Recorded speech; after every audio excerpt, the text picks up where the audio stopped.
നീലശലഭം part 19. പിന്നെ ഞങ്ങളുടെ ചേട്ടന്റെ ഭാര്യയെ ആരുടെ കൂടെയാ വരിക? പിന്നെ ബാമ ഒരു പുച്ഛത്തോടെ അത് പറഞ്ഞതും ദീപക് ഒരു ഞെട്ടലോടെയാണ് സ്നേഹയെ നോക്കിയത്. ഓഹോ, നിന്റെ കളി എനിക്ക് മനസ്സിലാകുന്നുണ്ട്. പുന്നാര മോളെ, നീയൊക്കെ സൂക്ഷിച്ചോ, പ്രത്യേകിച്ച് ഈ മുണ്ടാപ്പൂച്ച.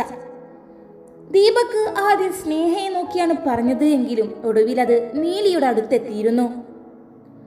പിന്നെ മുണ്ടാപ്പൂച്ചയാണെങ്കിലും എനിക്കങ്ങ് ബോധിച്ചു, നമുക്ക് വീണ്ടും വീണ്ടും കാണേണ്ടി വരും. ഒരു പ്രത്യേക നോട്ടത്തോടെ അവൻ അതും പറഞ്ഞ് അവിടെ നിന്നും പോയതും നീലി ഒരു ഞെട്ടലോടെ അവനെ നോക്കി. ഈ ദീപക് ഇങ്ങനെ പറഞ്ഞിട്ടുണ്ടെങ്കിൽ നീ ശ്രദ്ധിക്കണം നീലി, അവന്റെ സ്വഭാവം അത്രയും മോശമാ. സ്നേഹയുടെ സംസാരം കൂടെ കേട്ടതും നീലിയിൽ നല്ല ഭയം വന്നിരുന്നു. അവളൊരു പേടിയോടെ തന്നെ രണ്ടുപേരെയും നോക്കി. എന്റെ പൊന്നു സ്നേഹ ചേച്ചി, ഇതും കൂടെ പറഞ്ഞ് ഇതിനെ പേടിപ്പിക്കാതെ വേഗം ക്ലാസ്സിലേക്ക് പൊക്കോളൂ. ഭാമ പറയുന്നത് കേട്ടതും സ്നേഹ രണ്ടുപേരെയും ഒന്ന് നോക്കി സ്നേഹയുടെ ക്ലാസ്സിലേക്ക് പോയി. ഭാമയും നീലിയും മുന്നോട്ട് നടന്നു. എന്റെ പൊന്നു നീലി, നീ അതൊന്നും ആലോചിച്ച് ഞെട്ടണ്ട. നിന്റെ കെട്ടിയോനില്ലേ ഇവിടെ, എന്തിന് നീ പേടിക്കണം? ഭാമ അതും പറഞ്ഞ് നീലിയെ നോക്കുമ്പോൾ അവളുടെ കൂടെ നീലി ഇല്ലായിരുന്നു. നീലി എന്തോ ആലോചിച്ച് നിന്നയിടത്ത് നിന്ന് മുന്നോട്ട് നീങ്ങിയിട്ടേ ഇല്ല. Hello hello. അപ്പോഴാണ് നീലിയെ ആരോ വിളിക്കുന്നത്. അവൾ തിരിഞ്ഞു നോക്കുമ്പോൾ ഒരു ചെറുപ്പക്കാരനായിരുന്നു അത്. അവനെ കണ്ടതും നീലി എന്താ എന്ന പോലെ അവനെ നോക്കി. അവനാണെങ്കിൽ നീലിയെ തന്നെ നോക്കി നിൽക്കുകയാണ്.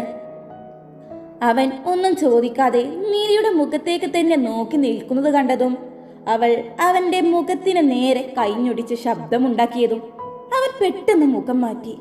ഓ വിവേകേ, നിന്റെ വായ്നോട്ടം ഒന്ന് നിർത്തി കാര്യത്തിലേക്ക് കിടക്ക്. ഈ കുട്ടിയാണെങ്കിൽ നല്ല സുന്ദരിയാണല്ലോ, കണ്ടപ്പോ തന്നെ ഇഷ്ടവുമായല്ലോ. ലോവർ എങ്ങാനും കാണുമോ? പതിഞ്ഞ സ്വരത്തിൽ വിവേക് അവനോട് തന്നെ പിറുപിറുത്തുകൊണ്ട് നീലിയെ നോക്കി. കൈക്കൊണ്ട് എന്താ എന്ന പോലെ കൈ മലർത്തിക്കൊണ്ട് നീലി കാണിക്കുന്നുണ്ട്. You are beautiful to look at. അവന്റെ സംസാരം കേട്ടതും അവളൊന്ന് ഞെട്ടിച്ചുളിച്ചു. വിവേക്, എന്തൊക്കെയാടാ നീ പറയുന്നേ? അവൻ അവനോട് തന്നെ പറഞ്ഞതും സോറി, അതായത് ഈ BSc മാത്തമാറ്റിക്സ് എവിടെ? ഞാനിവിടെ പുതിയതാണേ. വിവേകിന്റെ സംസാരം കേട്ടതും നീലി ഒന്ന് ചുറ്റും നോക്കി. അപ്പോഴാണ് സ്നേഹ ചേച്ചിയുടെ തൊട്ടു മുകളിലുള്ള ക്ലാസ് അവൾ ശ്രദ്ധിക്കുന്നത്. അത് കണ്ടതും നീലി അവിടേക്ക് കൈ ചൂണ്ടി കാണിച്ചു. ഓ, അതാണോ ക്ലാസ്? Thank you. അതിന് മറുപടിയായി അവളൊന്ന് പുഞ്ചിരിച്ചു കൊടുത്തു. എന്നാ നമുക്ക് കാണാം. അവൻ അതും പറഞ്ഞ് അവിടെ നിന്നും പോകാൻ നിന്നതും പെട്ടെന്ന് അവളുടെ നേരെ തിരിഞ്ഞു. എന്താ നിന്റെ നെയിം ചോദിക്കാൻ മറന്നു. അത് കേട്ടതും നീലി എങ്ങനെ പറയുമെന്നറിയാതെ നിൽക്കുമ്പോഴാണ്, ഏയ് നീലിമ, നീ എന്താടോ ഇവിടെ നിൽക്കുന്നേ? ബെല്ലടിച്ചു. ഇനി ഗായത്രി മിസ്സാണ്, വേഗം ഓടിക്കോ. നീലിയുടെ ക്ലാസ്സിലെ മറ്റൊരു കുട്ടി അതും പറഞ്ഞ് മുന്നോട്ട് ഓടുന്നത് കണ്ടതു നീലി പെട്ടെന്ന് അവിടെ നിന്നും ഓടി. അവനത് നോക്കി നിന്നു. നീലിമ, നൈസ് നെയിം. അവൻ ഒരു പുഞ്ചിരിയോടെ അതും പറഞ്ഞ് അവിടെ നിന്നും പോയി. നീലി മുന്നോട്ട് പെട്ടെന്ന് നടന്നു വരുമ്പോഴാണ് ഭാമ അവിടെ കയ്യും കെട്ടി ചുമരിൽ ചാരി നിൽക്കുന്നത്. അവളെ കണ്ടതും നീലി അവിടെ നിന്നു. എന്ത് സ്വപ്നം കാണുമായിരുന്നു? കാണുന്നവർക്കെല്ലാം വായി കാണിച്ചു നിന്നോ നീ? ഭാമയുടെ സംസാരം കേട്ടതും നീലി ഒന്ന് ഇളിച്ചു കാണിച്ചു. എന്താ അവളുടെ രീതി? വാ. രണ്ടുപേരും പെട്ടെന്ന് തന്നെ അവിടെ നിന്നും ക്ലാസ്സിലേക്ക് ഓടി. ക്ലാസ്സിലൊന്നും പോകാതെ ഒരു മരത്തിന്റെ ചുവട്ടിൽ ഇരുന്ന് സിഗരറ്റ് വലിച്ചുകൊണ്ടിരിക്കുമ്പോഴാണ് അങ്ങോട്ട് ദീപകിന്റെ മറ്റൊരു കൂട്ടുകാരൻ വരുന്നത്. ദീപക്, നിന്റെ ആ കസിൻ പയ്യനില്ലേ, അവൻ ഇവിടെ വന്നു ചേർന്നോ? വിവേകല്ലേ? അവൻ ഇവിടെ ചേർന്നിട്ടുണ്ടെന്ന് പറഞ്ഞിരുന്നു. ദീപക് വലിയ താല്പര്യമില്ലാതെ പറഞ്ഞു നിർത്തി. അവൻ ആ നീലിമയോട് സംസാരിക്കുന്നത് കണ്ടിരുന്നു. ആര്? ആ മിണ്ടാപ്പൂച്ചയോടോ? വായി ചോദിച്ചതാ തോന്നുന്നു. അല്ലാതെ അവൾ എന്ത് സംസാരിക്കാനാ? വാ തുറന്ന് എന്തെങ്കിലും സംസാരിക്കാൻ കഴിയണ്ടേ? എന്തായാലും അവളെ എനിക്കങ്ങ് ഇഷ്ടമായി. ഇതുവരെ ആരോടും തോന്നാത്ത ഒരു സ്നേഹം. എന്തോ ആലോചിച്ചുകൊണ്ട് ദീപക് പറയുന്നത് കേട്ടതും, എന്താണ് മച്ചു, ഈ പ്രണയമെന്ന് പറയുന്നത് നിനക്കും തുടങ്ങിയോ? അതെന്താണെന്നൊന്നും എനിക്കറിയില്ല, പക്ഷേ അവളെ എനിക്കിഷ്ടമായി. ദീപക് എന്തോ ആലോചിച്ചുകൊണ്ട് പറഞ്ഞു. അവരുടെ കല്യാണം എന്തോ ഒന്ന് ഉറപ്പിച്ചിട്ടുണ്ടെന്നാ കേട്ടത്. അത് നടന്നാലല്ലേ ഈ ദീപക് അത് നടത്താൻ സമ്മതിക്കില്ല. കല്യാണത്തിന് വിളിച്ച ജനങ്ങളുടെ മുമ്പിലെല്ലാം ഒരു പരിഹാസമാക്കി ആ ശ്രീകാന്തിനെ ഞാൻ എത്തിക്കും. പിന്നെ നീലിമ, അവളെ കൊണ്ട് ഞാൻ പോകും. എന്തോ തീരുമാനിച്ചുറപ്പിച്ച പോലെ ദീപക് പറഞ്ഞതും അവന്റെ കൂട്ടുകാരെല്ലാം അവനെ പിന്തുണച്ചു. ഡി, ഈ ഗായത്രി മിസ്സിന് ഇതെന്താണ് പറ്റിയത്? ബാമയുടെ സംസാരം കേട്ട് തൊട്ടടുത്തിരിക്കുന്ന നീലി എന്താണെന്ന പോലെ തിരിഞ്ഞ് ബാമയെ നോക്കി. അതായത് എന്ന് വന്നാലും ഉടൻ നമുക്ക് പണി തരുന്ന ആളാണ്. ഇന്നിതാ പഠിപ്പിക്കുന്നു, ഇപ്പോ ഇതാ കഴിഞ്ഞിറങ്ങി പോകുന്നു. ഒന്ന് തിരിഞ്ഞു നോക്കിയത് പോലും ഇല്ലല്ലോ. അത് കേട്ടതും ശരിയാണെന്ന രീതിയിൽ നീലി ഒന്ന് തലയാട്ടി. എന്നാലും ശ്രീയേട്ടൻ എന്താ ഒന്നും മിണ്ടാതെ പോയത്? അപ്പോഴും നീലിയുടെ ഉള്ളിൽ അതായിരുന്നു. എന്റെ പൊന്നു നീലി, ഞാൻ പറയുന്നത് നീ കേൾക്കുന്നുണ്ടോ? നീലി എന്താന്ന പോലെ തിരിഞ്ഞ് അവളെ നോക്കി. അപ്പോഴാണ് ഹലോ കുടു, അപ്പോഴാണ് ബാഗ് പിടിച്ച് പാർവണ വരുന്നത്. എന്ത് കുടുവോ? അതുമല്ല, ഇന്നെന്താ നേരെ വൈകിയാണല്ലോ വരവ്? ബാമ സംശയത്തോടെ നോക്കി. സ്നേഹച്ചേച്ചി ഇല്ലാത്തോണ്ട് ഞാൻ തനിച്ച് വരണ്ടേ? പിന്നെ കുടു എന്ന് വിളിച്ചത് കുടുംബം എന്നതിനെ ഞാൻ ഒന്ന് ചെറുതാക്കിയതാ. സ്നേഹച്ചേച്ചിയെ നിന്റെ ചേട്ടനല്ലേ കെട്ടിയേ? ഞാൻ അറിഞ്ഞു, അതെനിക്ക് ഇഷ്ടമായി. ഇപ്പൊ നമ്മളും കുടുംബക്കാരായില്ലേ? പാർവണ വലിയ സന്തോഷത്തോടെ പറഞ്ഞു. ഹൈ എന്റെ പൊന്നു പാർവണ, നീ ഒന്ന് നിർത്തി സംസാരിക്കടി. ബാം അത് പറഞ്ഞതും എടി സന്തോഷം കൊണ്ടാടി. പാർവണയുടെ സന്തോഷം കണ്ടതും നീലിയും ബാമയും പരസ്പരം നോക്കിയൊന്ന് പുഞ്ചിരിച്ചു. എന്നാ വെള്ളിയാഴ്ച നീ അങ്ങ് വീട്ടിലേക്ക് വായോ, അവിടെ ഉത്സവമാ. ബാം അത് പറഞ്ഞതും വെള്ളിയല്ല, നാളെ തന്നെ വരുന്നുണ്ട്. നാളെ ഞങ്ങളെല്ലാം ഫാമിലി ആയിട്ട് അങ്ങോട്ട് വരുന്നുണ്ട്. ഹരിയേട്ടന്റെ അച്ഛൻ വിളിച്ചിരുന്നു. ആര്? അച്ഛനോ? അതെ. എന്നിട്ട് വേണം നിങ്ങൾ പറയുന്ന ആ പാടവും ഇവളുടെ ആമ്പൽക്കുളവും എല്ലാം കാണാൻ. പാർവണ വലിയ ആകാംക്ഷയിലായിരുന്നു. നീ വാ, എല്ലാം ഞങ്ങൾ കാണിച്ചു തരും. നമുക്ക് പുറത്തേക്ക് പോയാലോ? ബാം അത് പറഞ്ഞതും എന്നാ വാ. നീലിയും ഒരു പുഞ്ചിരിയോടെ അവരുടെ കൂടെ ഇറങ്ങി നടന്നു. 3 പേരും സംസാരിച്ച് ഇറങ്ങി വരുമ്പോഴാണ് ഹലോ നീലിമ. പുറകിൽ നിന്നും വിവേകിന്റെ ശബ്ദം കേട്ടതും 3 പേരും തിരിഞ്ഞു നോക്കി. താങ്ക് യു, നേരത്തെ പറയാൻ കഴിഞ്ഞില്ല. അപ്പോഴേക്കും നീ ധൃതി പിടിച്ച് ഓടിപ്പോയില്ലേ? അത് കേട്ടതും നീലിമ ഒന്ന് പുഞ്ചിരിച്ചു കൊടുത്തു. ഞാൻ എന്നെ പരിചയപ്പെടുത്താൻ മറന്നുപോയി. ഞാൻ വിവേക്. നിങ്ങളെല്ലാം നീലിമയുടെ കൂട്ടുകാരാണോ? വിവേക് അത് ചോദിച്ചതും അതെ. ഹോ നൈസ്. ഞാൻ ഒന്ന് വൈകി കോളേജിലേക്ക് വന്നത് കൊണ്ടാണെന്ന് തോന്നുന്നു. കൂട്ടുകാരൊന്നും ആയില്ല. നിങ്ങളെ കണ്ടതിൽ സന്തോഷം. വിവേക് പറയുന്നതെല്ലാം നീലിമയെ നോക്കിയാണ്. നീ ഏതാ വിഷയം എടുത്തത്? ഞാൻ BSc മാത്തമാറ്റിക്സ്. നിങ്ങളുടെ നെയിം? ബാമ പർവണ. ഈ കോളേജിൽ ഏറ്റവും ബ്യൂട്ടിഫുൾ ആയ ഒരു സ്ഥലമുണ്ട്, നിങ്ങൾ കണ്ടിട്ടുണ്ടോ? വിവേകിന്റെ ചോദ്യം കേട്ടതും അതേതാ അങ്ങനെ ഒരു സ്ഥലം? ബാമ നെറ്റി ചുളിച്ചുകൊണ്ട് ചോദിച്ചു. വാ, ഞാൻ കാണിച്ചു തരാം. അതും പറഞ്ഞ് അവൻ മുമ്പിൽ നടന്നു.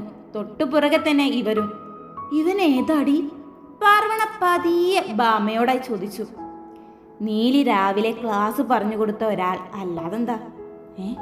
ഇവനിത് അങ്ങോട്ടാ? കുറെ ആയല്ലോ നടക്കാൻ തുടങ്ങിയിട്ട്. പാർവണ പതിയെ ബാമയോട് വീണ്ടും ചോദിച്ചു. വിവേകാണെങ്കിൽ നീലിയെ ഒന്ന് നോക്കി അവളുടെ കൂടെയാണ് നടക്കുന്നത്. എൻ്റെ ദേവി, ചേച്ചി പറഞ്ഞ വിശ്വാസത്തിലാണ്, ചതിക്കരുതേ. അങ്ങനൊരു സ്ഥലം ഉണ്ടായാൽ മതിനു. ഈ നീലിയോട് ഒന്ന് സംസാരിച്ച് കൂട്ടുകൂടാനുള്ള ടൈം വേണം. വിവേക് അവൻ്റെ മനസ്സിൽ അതും ആലോചിച്ച് മുമ്പിൽ വിവേകും നീലിയും അവരുടെ തൊട്ടുപുറകിൽ ബാമയും പാർവണയും. ഇങ്ങനെയായിരുന്നു അവർ വരാന്തയിലൂടെ നടക്കുന്നത്. നീ അധികം സംസാരിക്കില്ല അല്ലേ? വിവേക് നീലിയോടായി ചോദിച്ചതും നീലി അവരെ നോക്കി ഒന്ന് പുഞ്ചിരിച്ചു. Nice smile. അതിന് നീലി ഒന്ന് വീണ്ടും പുഞ്ചിരിച്ചു. ഇവൾ വെറും പുഞ്ചിരിയിൽ ഒതുക്കുവാണല്ലോ, ഒന്നും മിണ്ടുന്നില്ല. എങ്ങനെ ഇപ്പോൾ ഇവളോടൊന്നും മിണ്ടുക? അതും ആലോചിച്ചുകൊണ്ടാണ് അവൻ നടക്കുന്നത്. ഹലോ വിവേകെ, ഇതിപ്പോ നടക്കാൻ തുടങ്ങിയിട്ട് കുറെ ആയല്ലോ. ഇന്ന് സ്ഥലം എത്തുമോ? ഇപ്പൊ ഗ്രൗണ്ട് കഴിഞ്ഞു. ഈ സ്ഥലത്ത് എവിടെടാ? ഫുൾ മരങ്ങൾ മാത്രമാണല്ലോ. ബാം അത് ചോദിച്ചതും അയ്യോ, ചോദ്യം ഒന്ന് തുടങ്ങിയല്ലോ. അതും ആലോചിച്ചുകൊണ്ട് അവർക്ക് നേരെ അവൻ തിരിഞ്ഞു. വേഗാതെ എത്തും.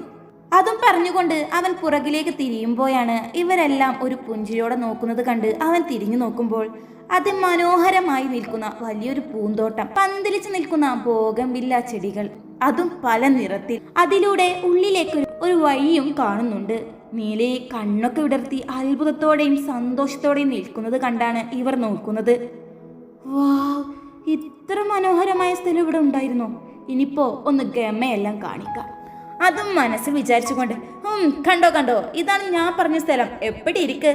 അവൻ കോളറൊക്കെ പൊക്കി കാണിച്ചുകൊണ്ട് പറഞ്ഞതും ഇത് നീലിക്ക് പറ്റിയ ഇടമാണ്, അവൾക്കാണ് ഈ പൂക്കളോടൊക്കെ സ്നേഹം. ബാമ അത് പറഞ്ഞതും ആണോ, എനിക്ക് ഈ പൂക്കളെന്ന് വെച്ച ജീവനാ. എൻ്റെ വീട്ടിലാണെങ്കിൽ ഒരുപാട് ചെടികളുണ്ട്.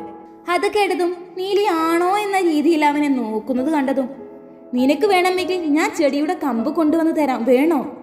വിവേക് അത് ചോദിച്ചതും നീലി അതേ എന്ന രീതിയിൽ തലയാട്ടി. ഏത് ചെടിയുടേതാ വേണ്ടത്, ഏത് വേണമെന്ന് പറഞ്ഞാൽ മതി, എല്ലാം അവിടെയുണ്ട്. വിവേക് അത് വീണ്ടും പറഞ്ഞതും അതെന്ത് ചോദ്യമാടാ, അവൾക്ക് എല്ലാ ചെടിയുടെയും വേണം, അവളുടെ കയ്യിലെ ഒരു ആമ്പൽപ്പൂവേ ഉള്ളൂ. ബാമ അതിന് ഉത്തരം നൽകിയതും ഓക്കെ, അത് ഞാൻ ഏറ്റു. വിവേക് വലിയ ആകാംക്ഷയിലായിരുന്നു. വാ, ഇതിനുള്ളിലേക്ക് പോകാം, പാർവണ ബാമയെ പിടിച്ചുകൊണ്ട് പറഞ്ഞതും അതിൻ്റെ ഉള്ളിലൊന്നുമില്ല, കോളേജിൽ നിന്നും പുറത്തേക്ക് ചാടാൻ ഒരു വഴി അത്രേ ഉള്ളൂ. അത് കേട്ടതും 3 പേരും അവിടെ ചുറ്റും നോക്കി നിന്നു. വിവേക് പതിയെ പോക്കറ്റിൽ നിന്നും ഫോൺ എടുത്തു. കണ്ണൊക്കെ വിടർത്തി അത്ഭുതത്തോടെ ചെടിയിലേക്ക് നോക്കി നിൽക്കുന്ന നീലിയുടെ ഒരു ഫോട്ടോ അവൻ എടുത്തു. അവർ തിരിഞ്ഞു നോക്കുന്നത് കണ്ടതും നിങ്ങൾ അവിടെ നിന്നോ, ഞാൻ 3 പേർക്കും ഒരു ഫോട്ടോ എടുത്തു തരാം. വിവേക് അത് പറഞ്ഞതും വേണം. നീലി വേണോ എന്ന രീതിയിൽ ഒന്ന് മടിച്ചു. നീ വന്നേ നീലി. 3 പേരും പുഞ്ചിരിയോടെ അവിടെ നിൽക്കുന്നത് അവൻ ഫോട്ടോ എടുത്തു. അവൻ ഫോട്ടോ കാണിച്ചു കൊടുത്തതും വാവ്, സൂപ്പർ, നിന്റെ ഐഫോൺ ആണല്ലേ, നമുക്ക് ഇടയ്ക്കിടയ്ക്ക് കാണേണ്ടി വരും. പാർവണ ഒരു സന്തോഷത്തോടെ പറഞ്ഞതും അതെന്താ നീ അങ്ങനെ പറഞ്ഞത്? വിവേക് ഒരു അത്ഭുതത്തോടെ പാർവണയെ നോക്കി. വേറെന്തിനാ, അവൾക്ക് ഫോട്ടോ എടുത്ത് നൽകാൻ, അല്ലാതെ എന്തിനാ? ബാമയായിരുന്നു അതിന് ഉത്തരം നൽകിയത്. ഓ അതിനെന്താ, എപ്പോ വേണമെങ്കിലും ഞാൻ എടുത്തു തരാം. നിങ്ങളുടെ നമ്പർ പറ. നീലിയുടെ നമ്പർ പറ, ഞാൻ ഫോട്ടോ സെൻഡ് ചെയ്യാം.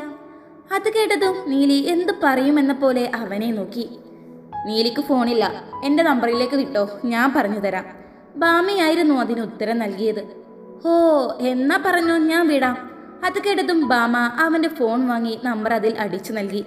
അല്ല, നിങ്ങൾക്ക് ഇൻസ്റ്റഗ്രാം ഇല്ലേ?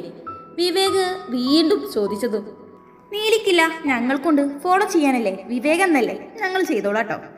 പാർവണയായിരുന്നു അതിന് ഉത്തരം നൽകിയത്. എന്നാ നമുക്ക് ക്ലാസ്സിലേക്ക് പോയാലോ, നേരം കുറേ ആയില്ലേ?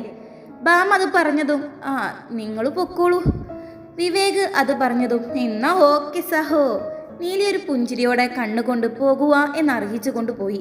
3 പേരും ഒരു പുഞ്ചിരിയോടെ അവിടെ നിന്ന് നടന്നു പോകുന്നത് ഇവൻ നോക്കി നിന്നു. ഇതും പാളിപ്പോയി. നമ്പർ കിട്ടാൻ വേണ്ടി ഫോട്ടോ എടുത്തപ്പോൾ ഫോണില്ല. എന്നാരുടെയെങ്കിലും ഫോണിൽ ഇൻസ്റ്റഗ്രാം ഉണ്ടാവുമെന്ന് വിചാരിച്ചപ്പോൾ അതുമില്ല. ഇനിയിപ്പോൾ അമ്മ ഓമനിച്ച് വളർത്തുന്ന ചെടിയെ തിരിഞ്ഞു നോക്കാത്ത ഞാൻ ചെടിയുടെ കമ്പ് ചോദിച്ച അമ്മ എന്നെ പറപ്പിക്കും. ഇവളെ ഒന്ന് വളച്ചെടുക്കാൻ ഞാൻ ഇച്ചിരി വെള്ളം കുടിക്കും. അവർ പോകുന്നത് നോക്കി ഊരക്ക് കൈവച്ചുകൊണ്ട് വിവേക് ആലോചിച്ചു. തുടരും. അപ്പോൾ ഇഷ്ടമായ സപ്പോർട്ട് ചെയ്യാൻ മറക്കണ്ട.